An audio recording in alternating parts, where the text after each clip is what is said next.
کو بھی رہ گئی اب یہ بات کہ بما صبروا، ارشاد فرمایا کہ جن لوگوں نے صبر کیا ہے بنی اسرائیل والے، ان کے لیے اللہ نے یہ بات پوری کر دی۔ یہ ہے وہ چیز بما صبروا، صبر کرنا یہ نہیں ہوتا قوموں سے۔ اصل چیز یہی ہے کہ کوئی آدمی صبر کرے زندگی بھر، یعنی کوئی مشن متعین کر کے زندگی اس پہ لگا دے کہ مشکلات، مصائب، تکالیف کا سامنا کریں گے مگر اس مشن کو کامیاب کر کے رہیں گے، اسے نہیں چھوڑیں گے۔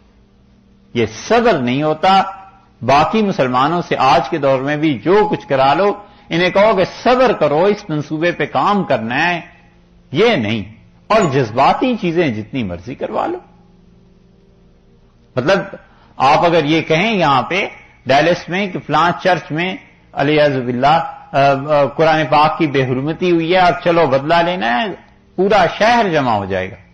اور یہاں آپ کھڑے ہو کے کہتے رہیے کہ مسلمانوں کے اس ڈیلس میں اتنے بچے ہیں، یار کیا بنے گا، ان کے لیے ایک سکول قائم کرنا ہے، ایک تعلیمی ادارہ بنانا ہے، پیسے اس کے لیے چاہیے۔ اس کا رسپانس دیکھ لیجئے اور پہلے واقعے کا رسپانس دیکھ لیجئے، کیونکہ یہ کام ہے نا صبر کا۔ سکول بنے گا، 10 سال لگیں گے، پھر بچے آئیں گے، پھر تعلیم ہوگی، اتنا صبر کون کرے؟ ریزلٹس پتہ نہیں آئیں گے نہیں آئیں گے، صبر کے بغیر کیا چیز بنتی ہے؟ کچھ بھی نہیں۔ اسی لیے قرآن بار بار ان چیزوں کو لاتا ہے، بما صبروا، حتیٰ کہ جنت کے متعلق اللہ نے کہا ہے کہ جنات وحریرا، ہم انہیں ریشم کے لباس دیں گے، جنت میں لے جائیں گے۔ کیوں؟ بما صبروا، اس لیے کہ ڈٹے رہے اپنے کام میں، صبر کرتے رہے۔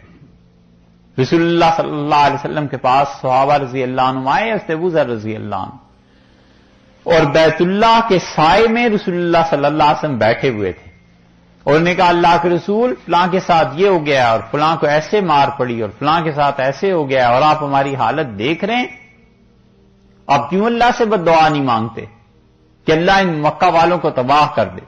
تو رسول اللہ صلی اللہ علیہ وسلم کا چہرہ مبارک غصے سے سرخ ہو گیا۔ آپ نے فرمایا اللہ کی قسم تم سے پہلے اس دین کے لیے لوگ آرے کے نیچے رکھ کے 2 ٹکڑے کر دیے گئے اور انہوں نے بد دعا نہیں کی، اور اللہ کی قسم تم سے پہلے لوگوں کو کھولتے پانی میں ڈال دیا گیا اور لوگوں کے جسم پر لوہے کی کنگھیاں چلا کر ان کی ہڈیوں اور گوشت کو الگ کر دیا گیا، اور وہ نہیں بولے، اور تم ابھی سے مجھے کہتے ہو بد دعا کا۔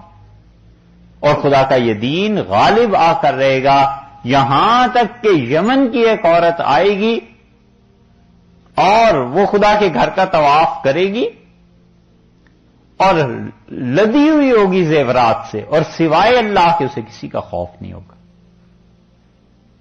یہ حدیث جب سنی ہے سے عدی رضی اللہ عنہ نے، تو کہتے تھے میں سوچتا رہا کہ میرے قبیلے کے ڈاکو کہاں ہوں گے اس وقت، وہ کیسے آ سکتی، یہ کیا ہوگا؟ اور پھر اللہ نے انہیں دکھایا۔ صحابہ رضی اللہ عنہ کہتے ہیں ہم نے دیکھا ایک عورت کو اور وہ زیورات پہنے ہوئے بیت اللہ کا طواف کر رہی تھی، تو ہم نے اس سے پوچھا، اس سے کہا میں یمن سے آئی ہوں۔ ہم نے کہا کوئی راستے میں خوف نہیں رہا؟ اس سے کہا سوائے اللہ کے کسی کا خوف نہیں تھا، کوئی ڈر نہیں تھا۔ یہ ہے صبر۔ اسی لیے انبیاء علیہ السلام اس صبر پہ چلتے رہتے ہیں کیونکہ انہیں پتا ہوتا ہے کہ یہ امتحانات، یہ چیزیں آنی ہی ہیں، اور آخر پر پہنچ کر پھر یہ کام ہوگا۔ اس لیے مسلمانوں میں سب سے بڑی کمی ہمارے دور میں صبر کی آ گئی، بالکل صبر نہیں رہا۔ یہ کہتے ہیں رات کو کھانا کھائیں دیسی گھی کا اور صبح اٹھ کے آئینے میں دیکھیں کہ گالوں پہ سرخی آئی ہے یا نہیں آئی۔ یہ اتنے بے صبرے ہو گئے کہ ریزلٹس فوری طور پہ سامنے آنے چاہیے۔ یہ کون انتظار کرے؟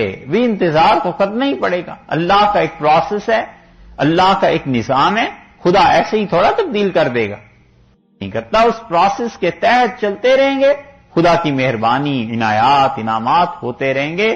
اس لیے مسلمانوں کو صبر بھی سکھانے کی ضرورت ہے کہ ذرا ٹھنڈے دل سے کام لو، حوصلہ